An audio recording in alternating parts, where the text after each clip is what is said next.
ఓడిపోయి కూడా ఇంకా మన కూటమి సభ్యులందరి మీద బెదిరిస్తున్నారు అని అంటే చంద్రబాబు నాయుడు గారు ఒకటే చెప్పాను నేను, మనం అలాంటి వాటికి నేను విరుద్ధం. మీరు అలా కనుక కాదు, సిస్టమ్ని కాదని కనుక మీరు చేస్తే మీరు నాకు దూరం అవుతారని చెప్పి చాలా స్పష్టంగా చెప్పారు. అది నాకు కూడా చెప్పారు, అది మీకు కూడా వర్తిస్తుందని చెప్పి ఖచ్చితంగా చంద్రబాబు గారు చెప్తాను దృష్టిలో ఖచ్చితంగా దాన్ని ఒళ్ళు దగ్గర పెట్టుకుని మేమందరం ఉంటాం sir. Will take your guidance very seriously and committedly sir.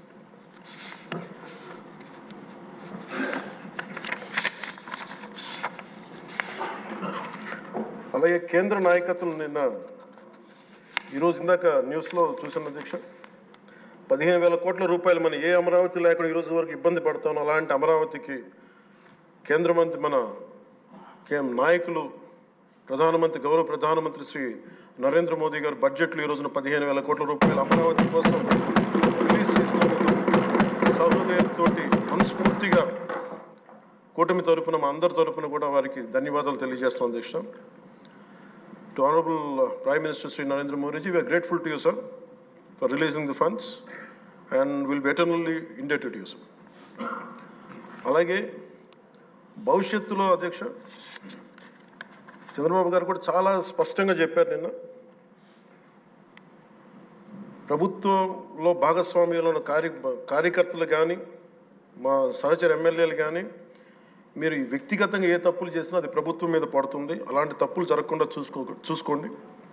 అలాంటివి జరిగితే మటుకు నేను ఎవరైనా స్థనామనం లేకుండా నాకు వాళ్ళకి సిస్టమ్ పనిచేస్తూ ఉంటుంది, అది మీరు అర్థం చేసుకోండి నేను ఏ ఉద్దేశంతో చెప్తానని చెప్పారు అధ్యక్ష. ఇలాంటి తప్పులు జరిగితే అవి వ్యక్తులు చేసిన తప్పులు పార్టీలకు కానీ ప్రభుత్వానికి కానీ చెడ్డ పేరు రాకూడదు.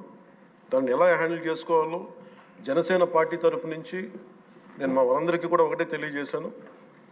మీరు వ్యక్తిగతంగా కనుక ఏదన్నా చేసి అది కూటమి ప్రభుత్వానికి ఇబ్బంది కలిగితే నేను వారిని వదులుకోవడానికి సిద్ధంగా ఉన్నానని చెప్పి చాలా స్పష్టంగా తెలియజేశాను అధ్యక్ష. అది మీరు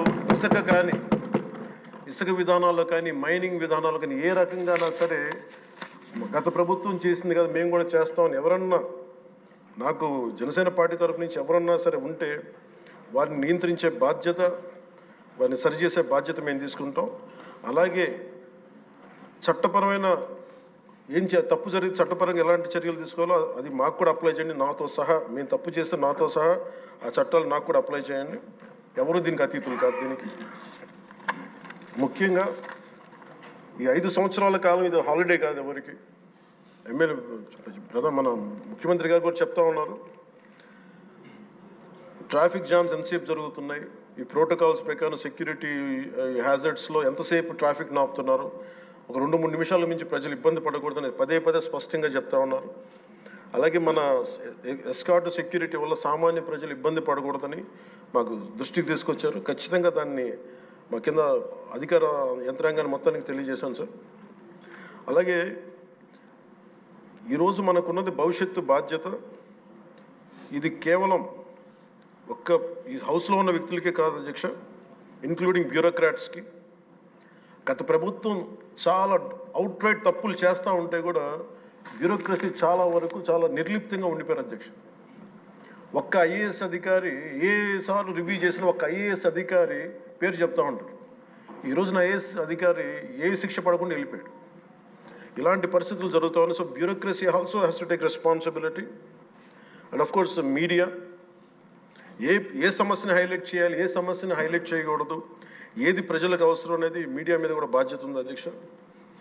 అలాగే సామాజిక మాధ్యమాలని స్థాయి దాటి మాట్లాడితే వారికి ఎలాంటి వాళ్ళని ఎలా పరిమితం చేయాలనేది కూడా ఒకసారి హౌస్ అందరూ ఆలోచించాలి. ఒకసారి దీని మీద ఒక విధి విధానాలు రూపొందించాలని కోరుకున్నాను అధ్యక్ష. అలాగే ముఖ్యంగా ఇక్కడ సభలో ఉన్న మా సహచర ఎమ్మెల్యేలు, గౌరవ ముఖ్యమంత్రి గారు, మేమందరం కూడా వీఆర్ ఆల్ కమిటెడ్ సార్. రాష్ట్ర భవిష్యత్తు కోసం, పునర్నిర్మాణం కోసం మేము సర్వం త్యాగం చేయడానికి సిద్ధంగా ఉన్నాం. తప్పులు జరిగితే వ్యక్తులు తప్పులు అవుతాయి కానీ పార్టీలు తప్పులు అవ్వం. సో ముగింపు వాక్యాలుగా అధ్యక్ష, కవి సామ్రాట్ శ్రీ విశ్వనాథ్ సత్యనారాయణ గారు చెప్పిన మాట ఒకటి అధ్యక్ష, అన్ని అనర్థాలకి మూలం మానవ ప్రవృత్తి హేతువు కానీ వాని జాతి కానీ, కులం కానీ, మతం కానీ, ప్రాంతం కానీ కాదు.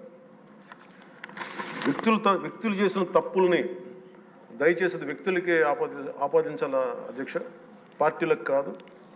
అలాగే ఈ క్రమంలో తప్పులు చేస్తే విధి నీతిలో ఒకటి చెప్తారు, ఒక గ్రామం కోసం ఒక కుటుంబాన్ని, ఒక కుటుంబం కోసం ఒక గ్రామం కోసం ఒక కుటుంబాన్ని, ఒక రాజ్యం కోసం ఒక గ్రామాన్ని వదులుకోక తప్పదని. అలాగే నాలాంటి వాడు కూడా తప్పులు చేసిన అధ్యక్ష చాలా నిస్సందేహంగా నాలాంటి వాడిని కూడా శిక్షించాలి అధ్యక్ష. అలాంటి బలమైన సంకేతం ప్రజలకు పంపించాలి అధ్యక్ష. మేమందరం కూడా తప్పు ఎవరు చేసినా అది మనమే దాన్ని ముందుకు తీసుకెళ్ళకపోతే, నేను కూడా దీనికి సంసిద్ధంగా ఉన్నాను. నా ద్వారా ఏదన్నా తప్పులు జరిగినా, అవకతవకలు జరిగినా నా మీద కూడా చర్యలు తీసుకోవాలి. అది let it be any kind of issue sir. అది నేను ముందు నా వంతుగా నేను మీకు తెలియజేస్తున్నాను. I will be liable if I do any mistake as I uphold this as long as I hold this responsibility. అందుకని అందరం కూడా మేము దీన్ని స్ఫూర్తిగా తీసుకొని గౌరవ ముఖ్యమంత్రి శ్రీ చంద్రబాబు గారికి మీ అపారమైన అనుభవం మీ అపారమైన అనుభవం రాష్ట్రానికి చాలా అవసరం.